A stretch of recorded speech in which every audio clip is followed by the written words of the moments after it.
கர்த்தர் இன்றைக்கு நம்மோடு கூட பேசுவாராக. நம்ம ஒரு வேத வசனத்தை நாம் வாசிக்கலாம். 1 ராஜாக்களின் புஸ்தகம் 19வது அதிகாரம் 15, 16 வசனங்களை ஒருவர் நாம் எடுத்து வாசிப்போம், ஜெபம் செய்வோம். வசனம் தியானிக்கையில் இதயமாதல் ஆறுதலே, வசனம் தியானிக்கையில் இதயமாதல் ஆறுதலே, காரிருளில்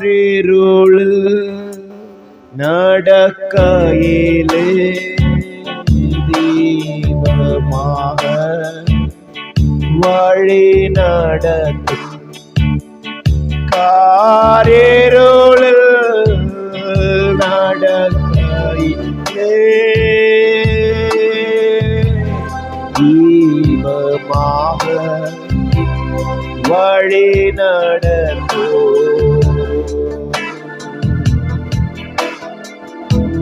பரலோக பிதாவே, இந்த ஆசீர்வதிக்கப்பட்டதான ஆராதனை வேளைக்காய் நன்றியோடு கூட நாங்கள் ஸ்தோத்திரிக்கிறோம்.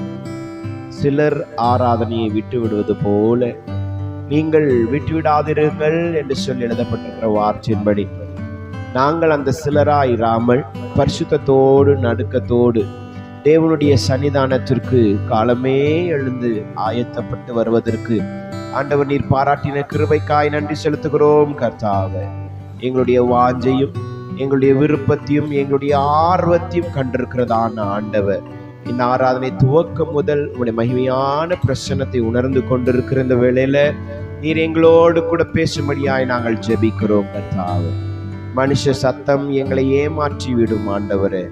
நாங்கள் அவைகளை கேட்டு ஏமாந்த அநேக நாட்கள் உண்டு. ஆகவே ஆண்டவரே, இந்த நேரத்தில் நீர் எங்களோடு பேசும்படியாய் நாங்கள் ஜெபிக்கிறோம். ஜீவனுள்ள வார்த்தைகளை கொண்டு பேசும்படியாய் நாங்கள் ஜெபிக்கிறோம். கர்த்தாவே, ஆண்டவரே, நீர் பேசுகிற தேவன். ஆண்டவரே, வேதம் சொல்லுகிறது, மோசையோடு கர்த்தர் ஒரு மனுஷன் பேசுவது போல முகமுகமாய் பேசினீர் என்று சொல்லப்பட்டிருக்கிறது. கர்த்தாவே, அவ்விதமாய் கர்த்தர் இன்றைக்கு எங்களோடு நீர் பேசுவீராக. அடியனை முற்றிலுமாய் உடைய சிலுவைக்குள்ளே மறைத்து ஆண்டவரே, நாவி ஆத்மா சரீரத்தை ஆண்டவரை முற்றிலுமாய் ஒடுக்கி உடைய கரத்தை ஒப்புவிக்கிறேன். சுயம் வெளிப்படாதபடிக்கு பரிசுத்த ஆவியானவர் தாமே இந்த நேரத்துல எங்களோடு கூட பேசும்படியாய் நாங்கள் ஜெபிக்கிறோம். கர்த்தாவே, வார்த்தைகள் உம்முடையது, அடியேன் உம்முடையவன், திருச்சபை உம்முடையது. கர்த்தர் உம்முடைய சித்தத்தின்படி உம்முடைய வார்த்தைகளை, இந்த நாளுக்கு வேண்டிய மன்னாவை எங்களுக்கு பூர்ணமாய் தந்து இந்த வாரம் முழுவதும் இந்த மன்னாவிலே நாங்கள் திருப்தியாய் நடக்க கிருபை செய்து நடத்துகிறார்கள். இயேசு கிறிஸ்துவின் நாமத்தில் ஜெபிக்கிறோம் நல்ல பிதாவே, ஆமென். கர்த்தருடைய பரிசுத்த நாமத்திற்கு மகிமையும் ஸ்தோத்திரம் உண்டாவதாக. நான் எப்பொழுதும் பேசும்போது கொஞ்சம் ஸ்டடி மாதிரி பேசுவேன், கொஞ்சம் புரியும் உங்களுக்கு. ஆகவே கொஞ்சம் பொறுமையாகவே பேசுவேன். கொஞ்ச நேரம் தான் நம்ம ஆண்டவருடைய வார்த்தை தெளிவாக கேட்க போகிறோம். நல்லா தொடக்கத்திலிருந்து கடைசி வரைக்கும் கேட்டால் அது புரியும். என் நடுவில் வந்தோன்னா என்ன பண்ணுறாது, புரியாமல் போயிடும். சரியா? கர்த்தருடைய நாமத்துக்கு மகிமையும் ஸ்தோத்திரம் உண்டாவதாக. நாம் 1 ராஜாக்களின் புஸ்தகம் 19வது அதிகாரத்துல 2 வசனங்களை நாம் வாசிச்சோம் இல்லையா? இப்ப இந்த 2 வசனத்துல ஆண்டவர் எலியாவை பார்த்து சொன்ன வார்த்தைகள் அது. எலியா என்பவர் ஒரு தீர்க்கதரிசி, நமக்கு எல்லாருக்கும் தெரியல, ஒரு தேவ மனுஷன் வச்சிடலாமே. ஒரு தேவ மனுஷன் கிட்ட ஆண்டவர் பேசின வார்த்தை என்ன சொன்னாரு? ரொம்ப தெளிவா சொல்லிடுறாரு. எப்படி சொல்றாரு பாருங்க. ஒவ்வொரு வார்த்தைக்கு பிற்பாடு ஒரு வேர்டு அங்கே சொல்லப்பட்டிருக்கிறதை நீங்கள் பார்க்க முடியும். பின்பு அப்படின்னா ஒரு காரியம் செய்ததுக்கு பிற்பாடு இல்ல, அதை முடிச்சிடணும். முடிச்சிட்டு அப்புறம் தான் அடுத்த காரியத்தை செய்யணும். பின்பு அப்படின்னு ஆண்டவர் சொல்றாரு. அப்படி 3 காரியத்தை ஆண்டவர் தெளிவா சொல்றத பார்க்கணும். என்னென்ன 3 காரியத்தை சொல்றாரு? ஃபர்ஸ்ட் ஆண்டவர் ஒரு மனுஷனை, ஆசகேலை சீரியாவின் மேல ராஜாவாய் அபிஷேகம் பண்ண சொல்றார். சரியா? அதுக்கு அப்புறம் என்ன பண்ண சொல்றாரு? இஸ்ரவேலின் மேலே ஒரு மனுஷனை ராஜாவா அபிஷேகம் பண்ண சொல்றாரு. ஏகு என்கிற ஒரு மனுஷனை இஸ்ரவேலின் மேலே ராஜாவா அபிஷேகம் பண்ண சொல்றாரு. மூன்றாவது ஆண்டவர் சொல்றாரு, எலிஷாவை எப்படி அபிஷேகம் பண்ண சொல்றாரு? இது ராஜா அபிஷேகம் கிடையாது. இந்த அபிஷேகம் வித்தியாசமான, அது ரெண்டுமே ராஜ அபிஷேகம். யார் யாருக்கு? ஆசகேலுக்கும் ஏகுக்கும் ராஜ அபிஷேகம். அந்தந்த ஊர்ல அவங்கள ராஜாவாய் அபிஷேகம் பண்ணி ராஜாவாய் மாற்றணும். ஆனா மூன்றாவது ஒரு அபிஷேகம் இருக்கு, அது ஊழியக்காரனாய் தீர்க்கதரிசியாக அபிஷேகம் பண்ணுகிற ஒரு அபிஷேகம். நான் மீண்டும் சொல்றேன், இந்த மூன்றையும் ஆண்டவர் வரிசைப்படுத்தி சொல்லுகிறார். பின்பு பின்பு அப்படின்னு சொல்றாரு. நம்பர் 1 பொசிஷன்ல இவர் எங்க போனோம்? அசகேலுடைய வீட்டுக்கு போனோம்.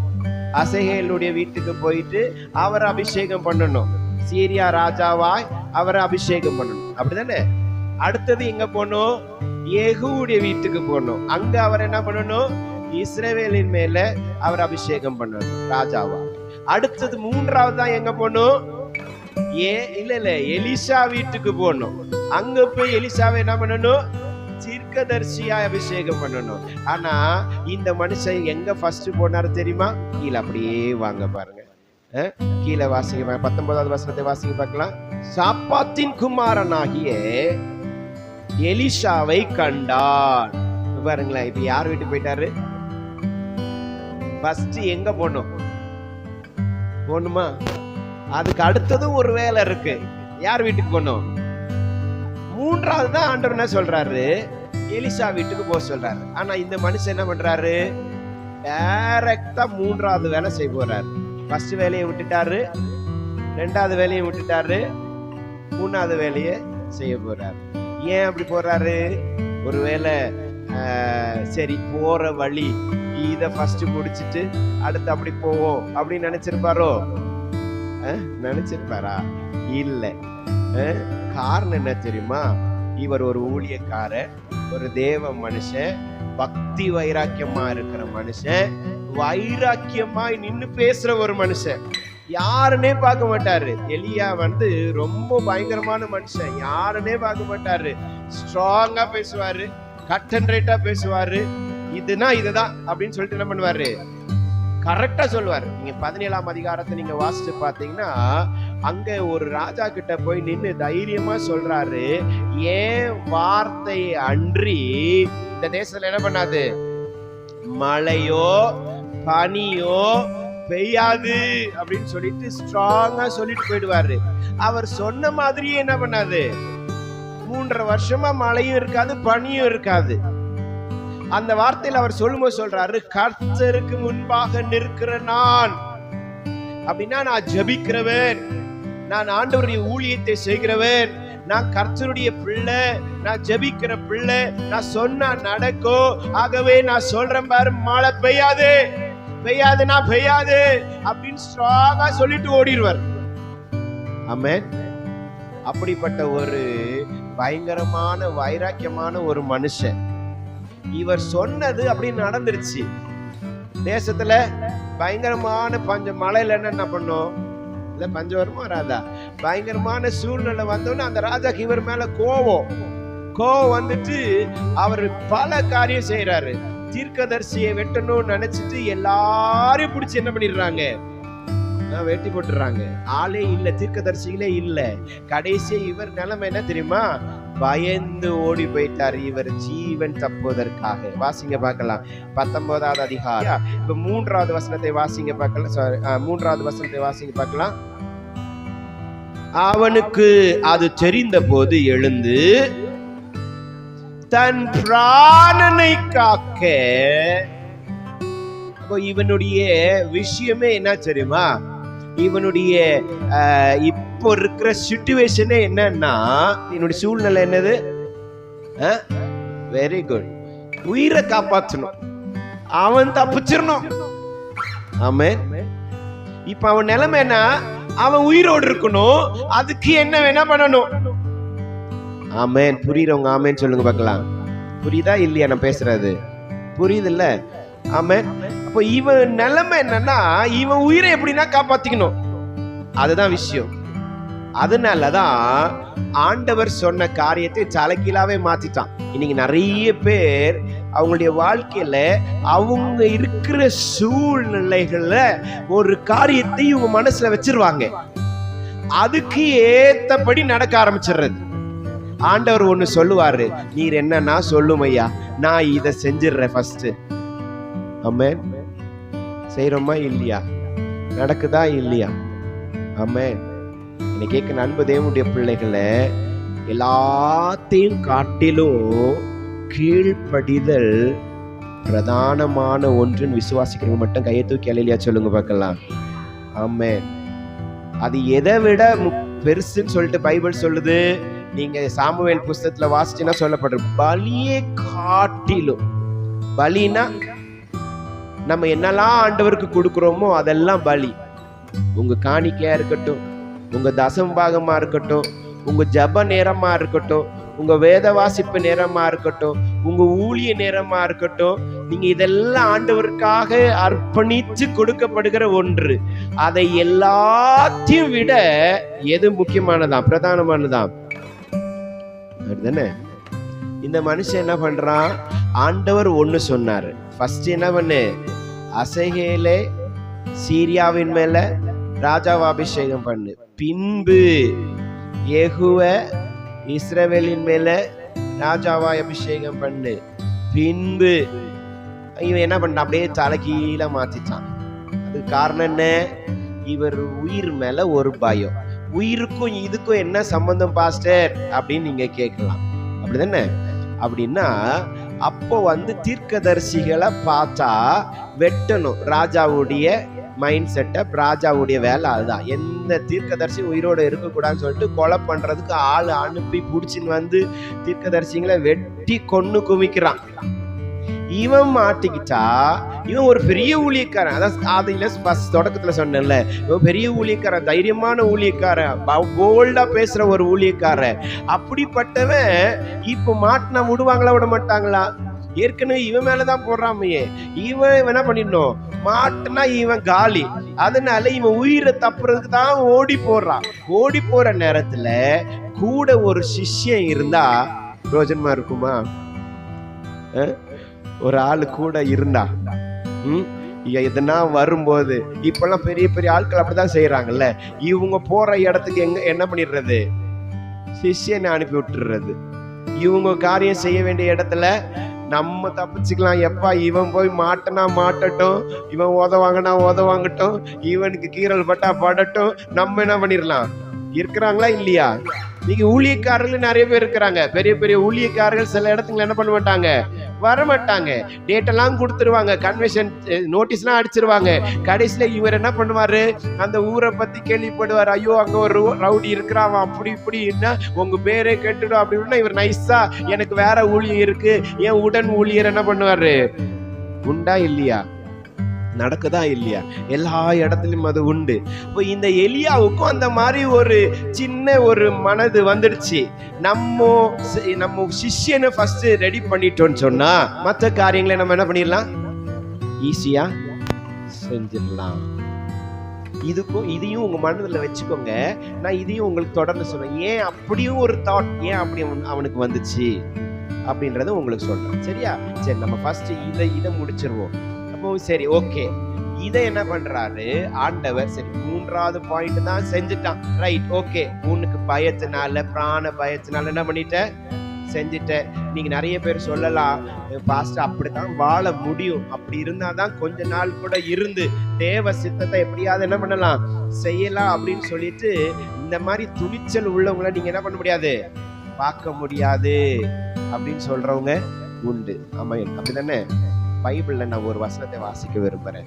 1 நாளாகமத்தின் புஸ்தகம் 11வது அதிகாரம் 17, 18, 19 வசனத்தை வாசிங்க பார்க்கலாம்.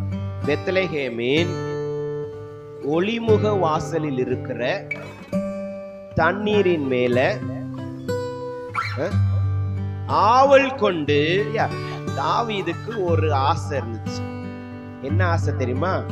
பெத்லெகேமில் இருக்கிற ஒரு கிணத்து தண்ணியை என்ன பண்ணணும், குடிக்கிறதுக்கு ஆசை, அந்த தண்ணி வேணும்னு சொல்லிட்டு ஆசைப்படுறாரு. ஆனா எந்த நேரத்துல ஆசைப்படுறாரு தெரியுமா? அந்த இடத்துல வந்து ஃபுல்லா வந்து எதிரிகள் சூழ்ந்து இருக்கிறாங்க பெத்லஹேம்ல. இவங்க உள்ள போனாங்கன்னா இவங்க என்ன பண்ணிடுவாங்க, அவ்வளவுதான் காலி. அப்படிப்பட்ட ஒரு நேரத்துல இவங்களே பயந்து காட்டுல இருக்கிறாங்க. யாரு? தாவீதும் அவங்களுடைய ஆட்களும் அங்க இருக்கிறாங்க. இப்ப காட்டுல பயந்து ஒளிஞ்சிட்டு இருக்கும் போது தாவீதுக்கு ஒரு ஆசை வருது. என்ன ஆசை? தண்ணி குடிக்கிற ஆசைன்னா எங்க இருக்கிற தண்ணியாவது என்ன பண்ணிடலாம், கிடைச்சிரும், குடிச்சிடலாம். ஆனா இவருக்கு என்ன ஆசைன்னா அந்த தண்ணி தான் எனக்கு வேணும். ஆமென். ஆனா தாவீது ஓப்பனா அறிக்கைறாரு, எனக்கு அந்த கிணத்து தண்ணி குடிக்கணும் போல இருக்குன்றாரு. தாவீது சொன்ன ஸ்பாட்லயே 2 பேர் ஓடி போயிட்டாங்க. தாவீது கூட இருந்த 2 பேரு அந்த கிணத்துக்கு ஓடி போயிட்டு, 3 பேர் போயிட்டு கிணத்துல இருக்கிற தண்ணியை கொண்டு தாவீது கிட்ட கொண்டு வந்து குடிச்சிடுறாங்க. அல்லேலூயா சொல்லுங்க பார்க்கலாம், அல்லேலூயா சொல்லுங்க பார்க்கலாம். அப்போ அந்த வசனம் என்ன தெரியுமா சொல்லுது? தாவீது அந்த தண்ணியை வாங்கிட்டு கீழே வீத்துட்டார். குடிக்கல. ஏன் குடிக்கல? அவருக்கு ஆசைதான். ஆனா அவருடைய மனசு வயறு எல்லாம் நிறைஞ்சிச்சு. நான் ஒரு வார்த்தை சொன்னா உயிரை கூட பார்க்காம என்ன பண்ணாங்க, போயிட்டு வந்தாங்க. பத்தியா? ஆமென். அப்ப இருக்காங்களா இல்லையா? ஆட்கள் இருக்காங்களா இல்லையா? தாவீதுடைய வேலைக்காரங்களே அப்படி இருக்கிறாங்க. ஆனா இந்த பாஸ்டர் என்ன பண்றாரு? பயந்து போய் அசிஸ்டன்ட் ஊழியக்காரர் ரெடி பண்றாரு. சரி, ரைட், அதுவும் விட்டுலாம். சரி, உங்க விருப்பப்படியே நீங்க உடன் ஊழியரை ரெடி பண்ணிட்டீங்க, ரைட். ஆனா சொன்ன வார்த்தையின்படி செய்தியா? இதுதான் இன்றைக்கு என்னோட செய்தி. சொன்ன வார்த்தையின்படி செய்யணும். எப்படி சொன்னாரு ஆண்டவரு? வாசிங்க பார்க்கலாம். 16வது 1 ராஜாக்களின் புஸ்தகம் 19வது அதிகாரம் 16வது வசனத்துடைய கடைசி வரிய நான் வாசிக்கிறேன். அப்பதான் உங்களுக்கு நல்லா விளங்குன்னு நினைக்கிறேன். எலிசாவை உன் ஸ்தானத்தில் தீர்க்கதரிசியாய் அபிஷேகம் பண்ணு. எப்படி சொல்றாரு? இல்லைங்க, அதுதான் தப்பு. எப்படி சொன்னாரு? உன் ஸ்தானத்தில். எப்படி அப்படின்னா என்னது? இப்ப நான் எங்க இருக்கிறேனோ அதே பொசிஷன்ல ஒரு உடன் சிஷ்யனை ரெடி பண்ணும். இங்க இருக்கிறவங்களை பார்த்து நான் கேட்கிற எத்தனை பேர் அப்படி பண்ணுவீங்க? பண்ணுவேன்னு சொல்றாங்க இல்லையா? சொல்லுங்க பார்க்கலாம். நீங்க ஒரு இடத்துல வேலைக்கு சேர்ந்துருக்கீங்கன்னு வச்சுக்கோங்களேன். சரி, ஒரு பால்வடியிலேயே வேலை பார்க்குறீங்கன்னு வச்சுக்கோங்களேன். இந்த சமைச்சு போடுற வேலை செய்யறீங்கன்னு வச்சுக்கோங்களேன். அந்த இடத்துல ஒரு ஆளை வச்சுக்கோங்க அப்படின்னு உங்களுக்கு மேல இடத்துல இருந்து உத்தரவு வருது. எத்தனை பேர் செய்வீங்க? முடியுமா? வாயில தான் சொல்லுவோம். நம்மளால பருப்பு எடுக்க முடியாது, முட்டை எடுக்க முடியாது. உண்டா இல்லையா? அப்ப வெப்பமா ஒரு ஆளை கூட நிறைய விஷயங்கள் யோசிச்சு என்ன பண்ணுவோம்? செய்ய மாட்டோம். இங்கேயும் இந்த ஊழியக்காரர் அதே மாதிரிதான் பண்ணிட்டாரு. இந்த வார்த்தைய எலிசா சாகர வரைக்கும் என்ன பண்ணல சொன்னாரா? எலிசாவை அபிஷேகம் பண்ணாரு, ரைட். நான் சொல்றது புரியும் நினைக்கிறேன். எலியா போயிட்டு எலிசாவை என்ன பண்றாரு? தீர்க்கதரிசி அபிஷேகம் பண்றாரு, ரைட். ஆனா அவங்க கிட்ட என்ன பண்ணல? ஆண்டவர் ஏன் ஸ்தானத்துல உன் அபிஷேகம் பண்றாருன்னு சொன்னாரா? சொல்லவே இல்லை. அத கடைசி வரைக்கும் சாகிற வரைக்கும் அந்த காரியம் பைபிள்ல எங்கேயுமே எழுதப்படல. அவர் சொன்ன மாதிரியும் செஞ்ச மாதிரியும். அதனாலதான் எலிசா கடைசி வரைக்கும் பின்னாடியே போறாரு. எப்பா எப்பா எப்பா அவர் கேக்குற, யாயா பின்னாடி வர? என்ன ஆண்டவர் எடுத்துக்க போறாரு, நீ இங்கேயே இருந்துரு அப்படின்றாரு. இல்ல நான் வருவேன், பின்னாடியே வருவேன். இல்ல நான் பின்னாடியே வருவேன். இவர் இந்த வேர்டை ஏற்கனவே சொல்லி இருந்தால் வந்திருப்பாரோ வந்திருக்க மாட்டாரோ தெரியாது, அப்படிதானே? ஆனா அங்க கூட என்ன பண்ணல இவரு? எப்ப ஆண்டவர் ஆல்ரெடி உன்னை என் ஸ்தானத்துல அபிஷேகம் பண்ணிட்டாருன்னு ஒரு வார்த்தை கூட என்ன பண்ணல, சொல்லவே இல்லை. உன் ஆசை என்னன்னு கேட்கிறாரு. அப்போ அவர் சொல்றாரு, எனக்கு ஒரு ஆசை இருக்கு, உங்க மேல இருக்கிற அபிஷேகம் எனக்கு என்ன பண்ணணும். அப்போ கூட சொல்லல இவரு. எப்பா நான் அபிஷேகம் பண்ணும்போது ஆண்டவர் என்ன பண்றாரு? என் ஸ்தானத்துல தான் உன் அபிஷேகம் பண்ணிருக்காருன்னு சொல்லவே இல்லை. சொன்னாரா? பைபிள் அப்படி இருக்கா? என்னை கேட்க நண்பு தேவ பிள்ளைகளை, நான் ஒரு விஷயம் இந்த இடத்துல சொல்லும்படியாய் விரும்புகிறேன். நம்ம கிட்ட ஒரு அபிஷேகம் இருக்கு. எத்தனை பேர் ஆமென் சொல்றீங்க? நிச்சயமா அதுல மாற்றமே இல்லை. அது தேவனாய் கொடுத்த அபிஷேகம். ஆமென். அதுல ஒரு காரியம் இருக்கு. ஆண்டவர் ஒரு காரியம் வச்சுதான் அந்த அபிஷேகத்தை கொடுத்திருப்பாரு. அதுல எந்த மாற்றமே கிடையவே கிடையாது. எலியா கிட்ட ஆண்டவர் சொன்னாரு, உன் ஸ்தானத்துல உன்ன மாதிரியே ஒரு அபிஷேகம் பண்ணுன்னு சொன்னாரு. ஆனா என்ன பண்ணல, இவன் அந்த வேர்டை யூஸ் பண்ணல. ஆனா கர்த்தர் அதை செய்தார். ஆமென். நான் புரியுற மாதிரி ஒரு 2-3 வசனத்தை உங்களுக்கு நான் காட்டும்படியாய் விரும்புகிறேன். வாசிங்க பார்க்கலாம். 1 ராஜாக்களின் புஸ்தகம் 17வது அதிகாரம் 1 வசனத்தை வாசிங்க பார்க்கலாம். இங்க எலியாவை பத்தி சொல்லப்பட்டிருக்கிறது. எலியா யாரு, எப்படிப்பட்டவன் என்று எழுதப்பட்டிருக்கிறது. என் வாக்கின்படி அன்றி இந்த வருஷங்களிலே என்று இஸ்ரவேலின் தேவனாகிய கர்த்தருக்கு முன்பாக நிற்கிற நான். அல்லேலூயா சொல்லுங்க பார்க்கலாம். எப்படி சொல்றாரு? கர்த்தருக்கு முன்பாக அப்படின்னு என்ன அர்த்தம்னா, நான் ஜெபிக்கிறவன், தேவனுக்கு முன்பாக நிற்கிறவன், தேவனுக்கு முன்பாக முழங்கால் படியிடுகிறவன், தேவனுடைய சன்னிதானத்துல பல மணி நேரம் செலவு செய்கிறேன், நான் சொல்லுகிறேன் சொல்றாரு. இது யாரு சொல்றது? எலியா சொல்றாரு. இப்ப ஒரு வசனத்தை வாசிங்க பார்க்கலாம். 2 ராஜாக்களின் புஸ்தகம் 3ஆம் அதிகாரம் 14வது வசனத்தை வாசிங்க பார்க்கலாம். 14. இப்ப எலிசாவை பத்தி. அதற்கு எலிசா, நான் யூதாவின் ராஜாவாகிய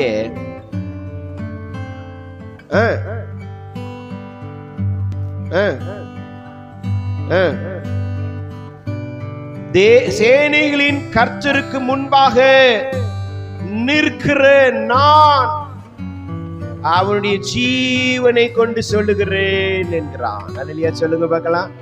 இப்ப எலிசா எப்படி சொல்றாரு? எலியா சொல்ற மாதிரியே சொல்றாரு. அப்படிதானே? எலியா எப்படி சொன்னாரு? கர்த்தருடைய சமூகத்தில் நிற்கிற நான். இவரும் என்ன சொல்றாரு? கர்த்தருடைய சமூகத்துல நிற்கிற நான். 2 பேர் மேலே ஒரே அபிஷேகம் இருக்கா இல்லையா? ஜெபிக்கிற அபிஷேகம்.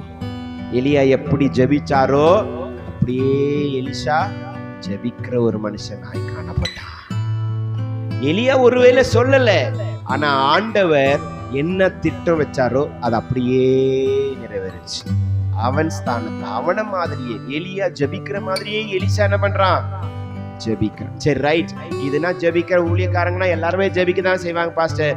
இது ஒண்ணுல வச்சு நீங்க சொல்லாதீங்க, இன்னும் எதனா இருந்தா சொல்லுங்க அப்படின்னு நீங்க கேட்கலாம். நான் இன்னும் ஒண்ணு கூட சொல்றேன், வாசிங்க பார்க்கலாம்.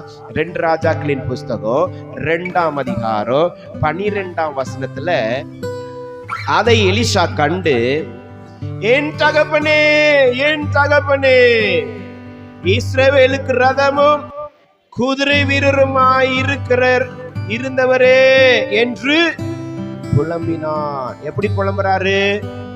இப்ப எலியா என்ன பண்ணிட்டாரு? எடுத்துக்கொள்ளப்பட்டுட்டார், போயிட்டார், இறந்துட்டார் வச்சுக்கோங்களேன். இப்ப எலிசா வந்து அவரை நினைச்சு புலம்புறாரு, கத்துறாரு, அழுறாரு. எப்படி அழுறாரு? என் தகப்பனே, என் தகப்பனே, இஸ்ரவேலுக்கு ரதமும் குதிரை வீரருமா இருந்தவரே அப்படின்னு கூப்பிடுறாரு. சரியா? இப்போ எலிசா வந்து எலியாவை பத்தி ஒரு காரியத்தை சொல்றாரு. எப்படி சொல்றாரு? நீங்க இஸ்ரவேலுக்கு குதிரை மாதிரி இருந்தீங்க, ரதம் மாதிரி இருந்தீங்க, குதிரை வீரர் மாதிரி இருந்தீங்க, இப்படி ஒரு மனுஷன் நீங்க அப்படின்னு புலம்புறாரு. சரியா? இப்போ எலிசாவுடைய காலத்துக்கு வருமே. எலிசாவோ மரிக்க போறாரு. அப்ப மரிக்கிற நேரத்துல ஒரு ராஜா வர்றாரு. அவர் மரிக்கல அந்த டைம்ல, அப்படி வர்றாரு. அப்படி வரும்போது அவர் என்ன சொல்றாரு பாருங்க. 2 ராஜாக்களின் புஸ்தகம் 13வது அதிகாரம் 14வது வசனத்தை வாசிங்க பார்க்கலாம்.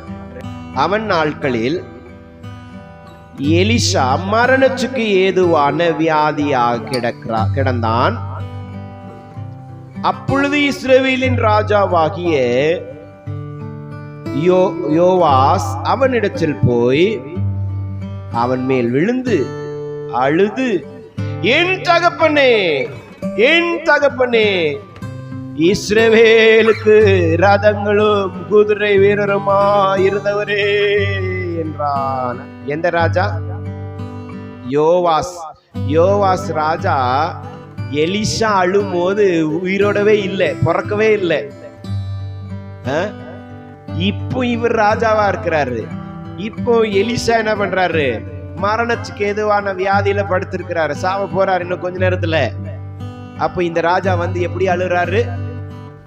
இவர் எப்படி அவங்க எலியாவுக்கு அழுதாரோ அதே மாதிரி இவரை பார்த்து இவங்க ராஜா அழுகுறாங்க. அல்லேலூயா சொல்லுங்க பார்க்கலாம், சத்தமா சொல்லுங்க பார்க்கலாம். எப்படி அழுறாரு? என் தகப்பனே, என் தகப்பனே, இஸ்ரவேலுக்கு ரதமும் குதிரை வீரருமா இருந்தவரே. அல்லேலூயா.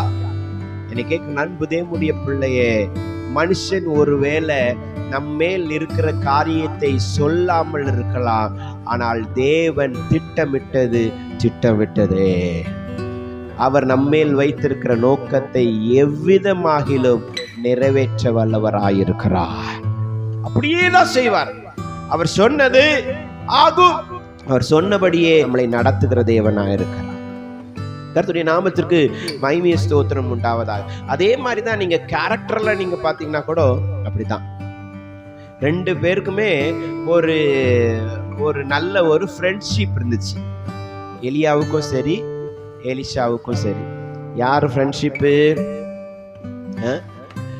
எலியாவுக்கு ஒரு விதவைனா ஆண்டவர் சொல்றாரு, அந்த விதவை வீட்டுக்கு போ, பஞ்ச காலம் முழுவதும் அவ சாப்பாடு கொடுப்பான். இவன் பஞ்சம் தீர்றது வரைக்கும் எங்க இருக்கிறான்? அந்த விதவை வீட்டுல இருக்கிறான். எதுனா எலியாவை பத்தி தப்பான ஒரு வார்த்தை சொல்லப்பட்டிருக்குதாங்க. ஒரு விதவை வீட்டுல போய் தங்கி இருக்கிறாரு. ஆனா பாஸ்டர்னா பாஸ்டரா பரிசுத்தமாய் வாழ்ந்துட்டு போறாரு. ஆமே. அதே மாதிரிதான் எலிசா ஒரு வீட்டுக்கு அடிக்கடி போவாரு. அவ விதவை கிடையாது, ஆனா விதவை மாதிரி. அவங்க புருஷனால முடியாத ஒரு கட்டம். அவங்க அதை நீங்க பைபிள் படிச்சீங்கன்னா புரிஞ்சிடும். அங்க என்ன பண்றாரு? எலிசா அடிக்கடி போயிட்டு வராரு. ஆனா அங்க எலிசா அவ வீட்டுக்கு போனாலும் இவன் பர்மிஷன் இல்லாம உள்ள வர முடியாது. அப்படிதானே? கதவை அடைச்சிருவாரு. அவ உள்ளே வர முடியாது. அவ வீடுதான், வாடகை கொடுத்தலாம் தங்கல, சும்மா வந்து போனா என்ன பண்றது? தங்குறது. ஆனா பரிசுத்தத்தை என்ன பண்றாரு? ஆமென். பாருங்களேன், ஆண்டவர் சொன்ன மாதிரியே எலியா எப்படியோ அப்படியே எலிசா இருந்தார். கேரக்டரியா இருந்தாலும் சரி, ஜெபிக்கிறதா இருந்தாலும் சரி, ஊழிய காரியமா இருந்தாலும் சரி, எல்லா விஷயத்திலும் அதே மாதிரியே கர்த்தர் அவர்களை வழி நடத்தி வந்தார். ஆமென். கர்த்தருடைய பரிசுத்த நாமத்திற்கு மகிமை ஸ்தோத்திரம் உண்டாவதாக. இதுதான் நம்முடைய ஆண்டவர். நம்முடைய ஆண்டவர் நம்மளையும் இப்படித்தான் தெரிந்து கொள்ளுகிறார். அவரை போலவே நம்மளை மாற்றுவதற்காக. உபாகமத்தின் புஸ்தகம் 18வது அதிகாரம் 15வது வசனத்தை வாசிங்க பார்க்கலாம். என்னை போல் ஒரு தீர்க்கதரிசியை உனக்காக உன் நடுவே எழுமை பண்ணுவார். செவி கொடு. கர்த்தர் அவர் மாதிரியே ஒரு தீர்க்கதரிசி. ஆமென். அல்லேலூயா. அப்ப ஆண்டவருடைய கேரக்டர் எப்படி? அவரை மாதிரியே ஒரு மனுஷனை உருவாக்குற ஒரு கேரக்டர் அவருக்கு இருக்கு. ஆனா எலியாவுக்கு என்ன பண்ணல? அந்த கேரக்டர் இல்ல. அவனை மாதிரி ஒரு மனுஷனை உருவாக்குறதுக்கு என்ன பண்ணல? மனம் வரல. ஆனா கர்த்தர் அவனை உருவாக்கி கொண்டு வந்தார். ஆமென். இனி இதை அப்படியே நீங்க புதிய ஏற்பாட்டுல படிச்சு பாத்தீங்கன்னா, பவுல் என்கிற ஒரு ஊழியக்காரர் இருக்கிறாரு. அவரை போலவே ஒரு ஊழியக்காரனை ஏற்படுத்தியிருக்கிறதாக வேதத்துல நம்ம அங்கங்க படிக்க முடியும். நான் 2 வசனங்களை சொல்றேன், வாசிங்க பார்க்கலாம். 1 கொரிந்தியரின் புஸ்தகம் 16வது அதிகாரம் 10வது வசனத்தை வாசிங்க பார்க்கலாம். தீமோத்தேயு உங்களிடத்திற்கு வந்தானே ஆகில்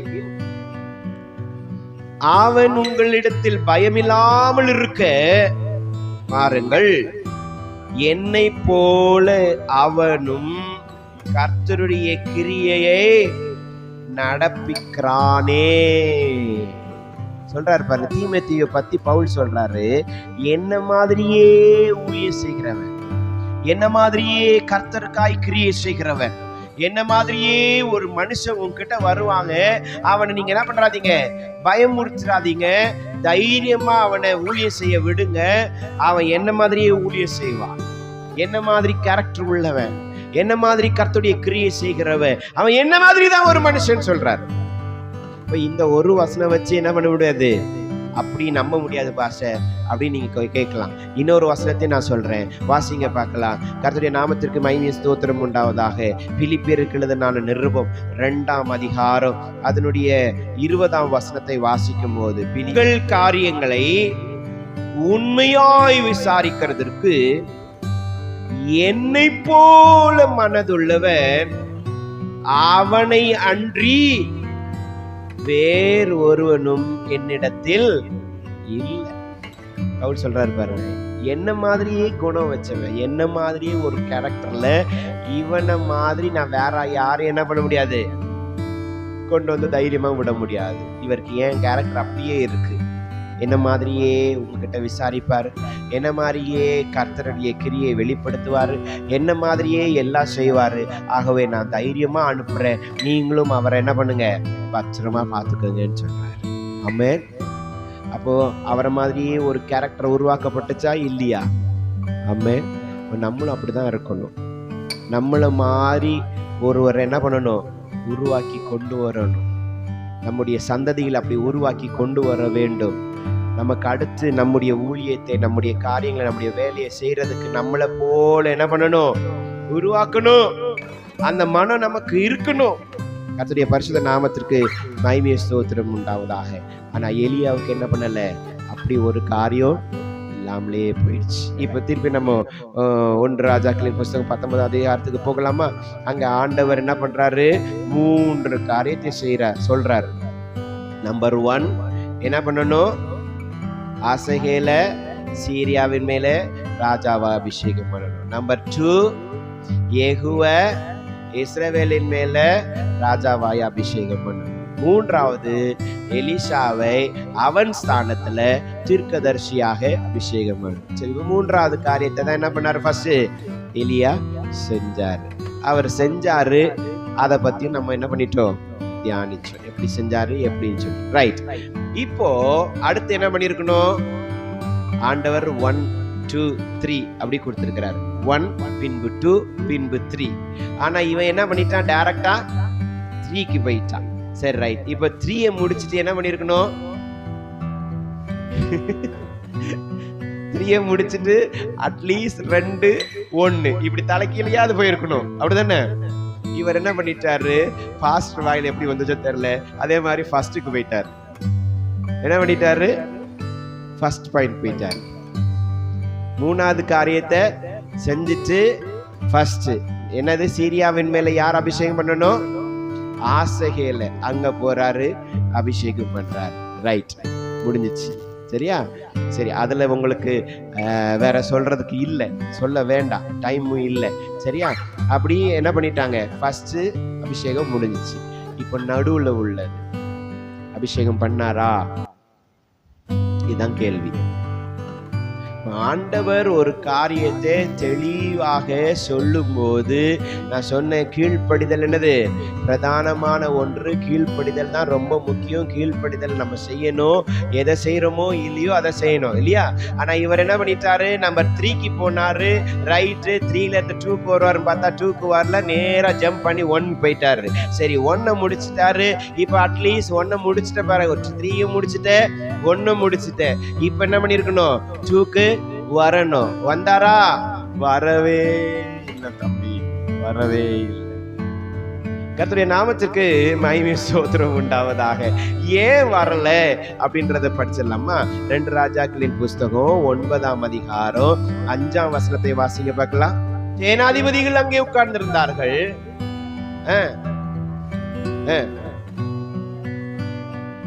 சரி, ரைட். இப்போ ஏன் அந்த காரியத்தை செய்யல அப்படின்றதான் சொல்ல வரேன். இப்போ நான் சொன்னேன்ல, ஒரு ராஜா எலியாவை கொலை பண்றதுக்காக பிளான் பண்ணிட்டு இருக்காருல, அவருடைய ஸ்தானாதிபதி தான் யெகூ. புரியுதா? ஸ்தானாதிபதினா நம்ம புரியுற மாதிரி சொல்லிடுவோமே, மந்திரி. இப்போ இவர் அபிஷேகம் பண்ணணும், என்ன பண்ணணும், அந்த கோட்டைக்குள்ள போகணும். சாரு அந்த கோட்டைக்குள்ள போறதுக்கு பயந்துதான் என்ன பண்ணாரு, சிஷ்யனை ரெடி பண்ணாரு. சரி, கூட ஒரு சிஷ்யனை கொண்டு போனா ஒரு கெத்தா இருக்குமே அப்படின்னு பிளான் போட்டாரோ, இல்ல நம்ம செய்ய வேண்டிய வேலையை இந்த சிஷ்யனை வச்சு செஞ்சிடலாம் அப்படின்னு பிளான் போட்டாரோ, என்னமோ தெரியல. சிஷ்யன் என்ன பண்றாரு? ரெடி பண்றாரு. ஆனா எலியா எல்லாம் செஞ்சாரு. அவருடைய காலம் முடிகிறது வரைக்கும் இந்த யெகூ அபிஷேகம் பண்ணவே இல்லை. காலமே முடிஞ்சு போச்சு. அப்படின்னா எலியாவுடைய காலம் முடிஞ்சு போச்சு. ஆண்டவர் எடுத்துக்கொண்டுட்டார், போயாச்சு, அவர் பரலோகத்துக்கு போயாச்சு. இந்த யெகூ அபிஷேகம் பண்ணுகிற ஒரு காரியம் நிலவிலேயே நிக்குது. தேவன் ஒரு காரியத்தை தீர்மானித்தது நடக்குமா நடக்காதா? நடக்குமா நடக்காதா? இப்ப எலியா போயிச்சாருங்க. ஆண்டவர் எலியா கிட்டதான் சொன்னாரு, நீ என்ன பண்ணு, யெகூவை இஸ்ரவேலின் மேல ராஜாவாய் அபிஷேகம் பண்ணு. ஆனா எலியா போயிட்டாரு, ஆண்டவரும் எடுத்துட்டாரு. ஏன்டா ஆண்டவராவது சொல்லிருக்கணும், ஏன்டா அந்த காரியத்தை முடிச்ச பிறகு நான் உன்னை கூட்டின்னு போறேன், நான் சொன்னதை செய்யலையா, இன்னும் ஏன்டா இன்னும் செய்யாம இருக்கிறேன்? ஆண்டவர் என்ன பண்ணல, கேட்கல, கூட்டிட்டு போயிட்டாரு. அவர் தான் கூட்டிட்டு போனாரு, வந்து சுழல் காட்டுல போயாச்சு. இப்ப யெகூவா அபிஷேகம் பண்றது காட்ஸ் பிளான் அப்படியா இல்லையா? ஆண்டவருடைய திட்டமா இல்லையா? ஆனா நடக்கலையே.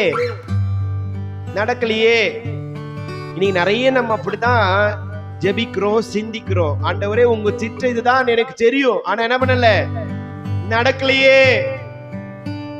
இந்த மனுஷனை எதிர்பார்த்தேன், நடக்கலையே. இந்த மனுஷனை மலை போல நம்புனேன், இவர் எதனா செஞ்சிருவாருன்னு பார்த்தேன், நடக்கலையே. அவர் என்ன பண்ணிட்டாரு, முடிஞ்சிச்சு. சில டைம் இப்படிதான், இந்த ஆட்சி மாறுற நேரத்துல எல்லாம் சைன் ஆகும். இந்த போலீஸ் வேலை, டீச்சர் வேலை, இதெல்லாம் பாத்தீங்கன்னா டிஎம்கே இருக்கும் போது எல்லாம் சைன் அப்படியே முடிஞ்சு வந்துடும். டக்குன்னு எலெக்ஷன் வந்துடும், ஆட்சி மாறிடும், இவங்களுடைய காலி.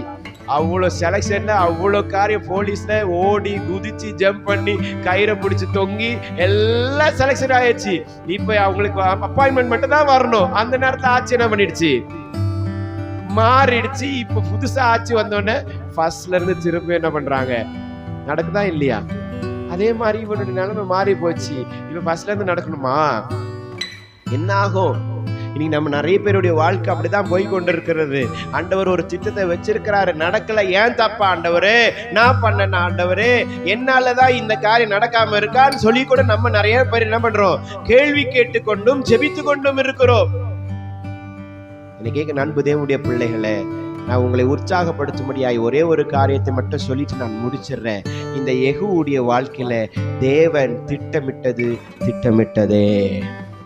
அதை கண்டிப்பா கர்த்தர் நிறைவேற்ற வல்லவர், நிறைவேற்றினார்.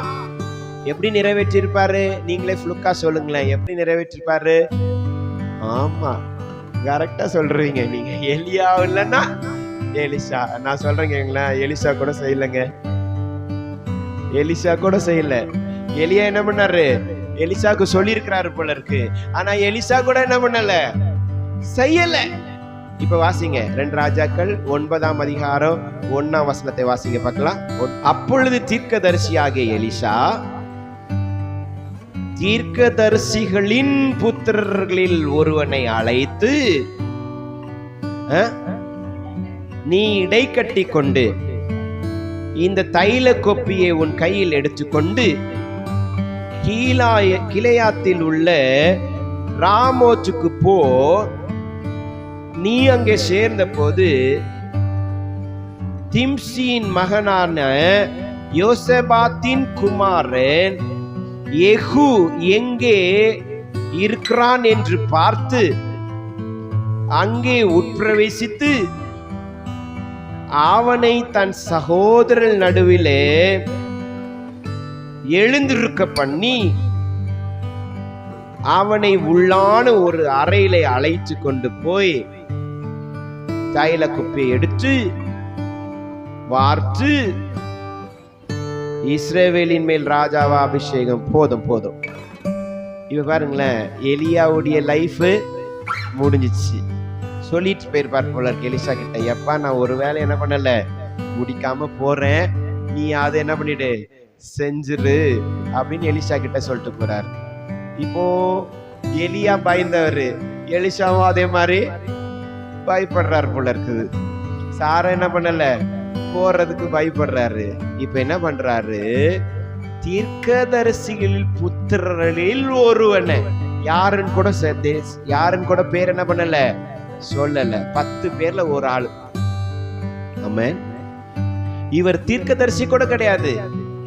தீர்க்கதரிசிகளின் புத்திரர் அப்படின்னா என்னன்னா, இப்பதான் பைபிள் காலேஜ் படிக்கிற ஒரு ஸ்டூடெண்ட் வச்சுக்கலாமே, இப்பதான் ஊழியத்துக்கு வர போறாங்க. அப்படி ஒரு பையனை கூப்பிட்டு, ஸ்டூடெண்ட்டை கூப்பிட்டு என்ன பண்றாரு, கச்சையை கட்டிக்கோப்பா, தைல குப்பியை எடுத்துக்கோப்பா, நீ போ அரண்மனைக்குல, உனக்கு என்ன ஆனாலும் பரவாயில்ல, நீ என்ன பண்ணு, போ உள்ளறைக்கு போ, அங்க போயிட்டு என்ன பண்ணு, கேளு, ஏகு யாருன்னு கேளு, கேட்டுட்டு அவனை அங்க இருந்து நைஸா ரூம்குள்ள கூட்டிட்டு போ. ரூம்குள்ள கூட்டிட்டு போயிட்டு என்ன பண்ணு, தைல குப்பியை ஊற்றி அபிஷேகம். அல்லேலூயா, அல்லேலூயா. ராஜாபிஷேகம் பண்ணிடுன்னு சொல்லிட்டு இவர் எல்லாத்தையும் சொல்லிட்டு, எப்பா எலியாதான் போயிட்டாரு, நானும் அப்படி அறகுறையா போயிடாம நான் எப்படியாவது இதை செஞ்சு முடிச்சிடுறேன், நீயாவது என்ன பண்ணு, போ தைரியமா அப்படின்னு சொல்லி அனுப்பி விடுறாரு. ஆமென். அங்க போறாரு, அதே மாதிரி ரூம்குள்ள போறாரு. எல்லா மந்திரிகளும் உட்கார்ந்து இருக்கிறாங்க. தைரியமா கேட்கிறாரு, எகு யாருன்னு கேட்கிறாரு. எகு நாதான் கையை தூக்குறாரு. வா, உன்னை சீக்கிரட்டா ஒரு ரூம்குள்ள கொண்டு உனக்கு ஒரு காரியம் சொல்ல போறேன்னு சொல்லிட்டு உள்ள கூட்டின்னு போயிட்டு அங்க அபிஷேகம் பண்ணிடுறாரு. அவர் ராஜாவா மாறிடுறாரு. ஆமென். சரி, அந்த கதை வேண்டாம், சரியா? நான் சொல்ல வர பாயிண்ட் மட்டும் நான் சொல்லி முடிச்சிடுறேன். ஆண்டவர் ஒரு காரியத்தை உங்கள் மேல் தீர்மானித்தார் என்று சொன்னால், அந்த காரியத்தை கர்த்தர் யாரை கொண்டாகிலும் செய்ய வல்லவராயிருக்கிறார். கரங்களை தட்டி ஆண்டவரை மகிமைப்படுத்துங்க பார்க்கலாம். அது யாராகிலும் இருக்கலாம். பெரிய மனுஷன் தான் செய்யணும்ன்ற அவசியம் இல்லை, எலியாதான் செய்யணும்னு அவசியமே இல்லை. எலியாதான் போயிட்டாரு, அட்லீஸ்ட் அவனுடைய வேலைக்காரன் அவன் ஸ்தானத்தில் இருக்கிற எலிசாவாது செய்வாருன்னு பார்த்தா அவரும் என்ன பண்ணல, செய்யல. சாதாரணமான ஒரு ஸ்டூடெண்ட்டை வச்சு ஆண்டவர் அவனை ராஜாவாய் அபிஷேகம் பண்ணினது உண்மையானால், உங்களையும் கர்த்தர் யாரை கொண்டாகிலோ உங்களை உயர்த்துவதற்கு வல்லவராயிருக்கிறார். நீங்க எதிர்பார்த்து கொண்டு ஒரு நபரை பார்த்துட்டே இருக்கலாம். ஐயோ, இவர்கிட்ட இருந்து போன் வராதா, இந்த ஆள் எனக்கு நல்ல காரியத்தை செய்ய மாட்டாரா, இந்த ஆளை தான் நான் நம்பி இருக்கிறேன்னு சொல்லி நீங்க மலை போல நம்பி இருக்கலாம். ஆனால் நான் இன்னைக்கு கர்த்தருடைய வார்த்தை நான் உங்களுக்கு தெளிவாக சொல்லுகிறேன், கர்த்தர் உங்கள் மேல் வைத்த திட்டம் நிறைவேறும். அது ஒரு பெரிய மனுஷனா இருந்தாலும் பரவாயில்ல, சின்ன பிள்ளையா இருந்தாலும் பரவாயில்ல, யாரை கொண்டாகிலோ தேவன் செய்ய வல்லவராயிருக்கிறார். அல்லேலூயா, அல்லேலூயா. தேவன் சொன்னது சொன்னதே, அதுல மாற்றமே இல்லை. கர்த்தர் உங்களுக்கு கொடுத்த அபிஷேகத்துல மாற்றமே இல்லை. கர்த்தர் உங்களுக்கு வைத்திருக்கிற நோக்கத்துல மாற்றமே இல்லை. நிச்சயமாகவே கர்த்தர் எல்லாவற்றையும் நேர்த்தியான வேளையில நிறைவேற்ற வல்லவராயிருக்கிறார். எல்லாரும் முழங்கால் படிடுங்க பார்க்கலாம். எனக்காக எல்லாம் செய்து முடிக்கிற ஆண்டவர், ஆண்டவரே நான் உங்களை தான் நம்பி இருக்கிற ஆண்டவரே, நான் நிச்சயமாய் உங்களை தான் நம்புறேன் ஆண்டவரே. பெரிய மனுஷர்களை தேடியோ, அதிகாரங்களை தேடியோ, பணத்தை கொடுத்து செய்தலாம் என்று சொல்லியோ நான் அப்படிலாம் நான் தேடல. இன்றைக்கு நான் புரிந்து கொண்டேன், எனக்கா எல்லாம் செய்து முடிக்கிற தேவன் நீர் ஒருவர் உண்டு. நீர் நிச்சயமாய் செய்வீர் ஆண்டவரே. உம்மையே நம்பி இருக்கிறேன், உம்மையே சார்ந்து இருக்கிறேன், உம் பாதத்திலேயே நான் சரணடைந்து உம்மையே ஆண்டவரே, உண்மையிலே என் கண்களை பதித்து வானத்தையும் பூமியும் உண்டாக்கின கர்த்தரிடத்திலிருந்து எனக்கு ஒத்தாசை வரும் என்று சொல்லி அவரே நான் நோக்கி பார்க்க தீர்மானிக்கிறேன் ஆண்டவரே.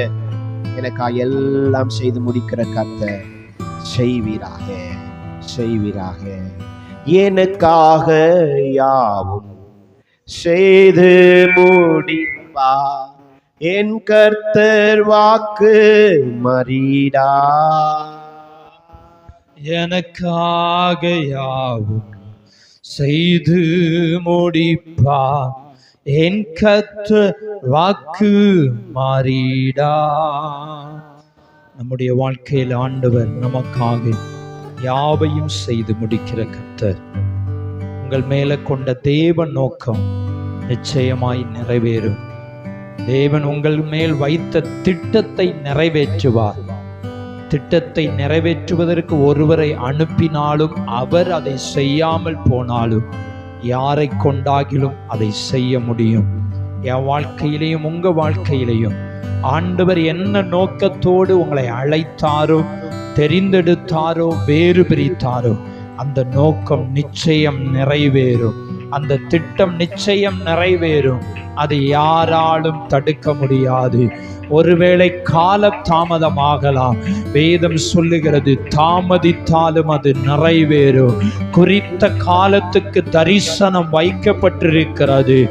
அது தாமதித்தாலும் நிறைவேறும். அது ஒரு நாளும் பொய் சொல்லாது. அது நிச்சயம் நிறைவேறும் என்று தான் வேதம் சொல்லுகிறது. நம்முடைய வாழ்க்கையில தேவன் குறித்த திட்டமும் நோக்கமும் நிறைவேறும். நிறைவேறுவதற்கு நம்மை ஆண்டவருடைய கரத்துல நம்மை அர்ப்பணிக்கணும். ஆண்டவருடைய கரத்துல ஒப்பு கொடுக்கணும். அந்த ஸ்தானத்துல நம்ம இருக்கணும். ஸ்தானத்தை விட்டு விலகிடக்கூடாது. கர்த்தர் உங்களையும் என்னையும் வைத்த ஸ்தானத்திலே இருந்தால் தாமதித்தால் அது நிறைவேறும். ஸ்தானத்தை விட்டு விலகி போனாலும் கர்த்தரால் கொண்டு வந்து கூட நிரப்ப முடியும். அந்த காரியத்தை செய்ய முடியும். ஆனால் நம்ம ஒரு நாளும் நமக்கென்று வைத்த ஸ்தானத்தை விலகாதபடி அதிலே நம்ம வாழ வேண்டும். எலிசாவை தீர்க்கதரிசியா அபிஷேகம் பண்ணினார். அவர் ஸ்தானம் மறிக்கிற வரைக்கும் எலிசா தீர்க்கதரிசியாகவே வாழ்ந்து கடந்து போனார் என்பதாக நம்ம பார்க்கிறோம்.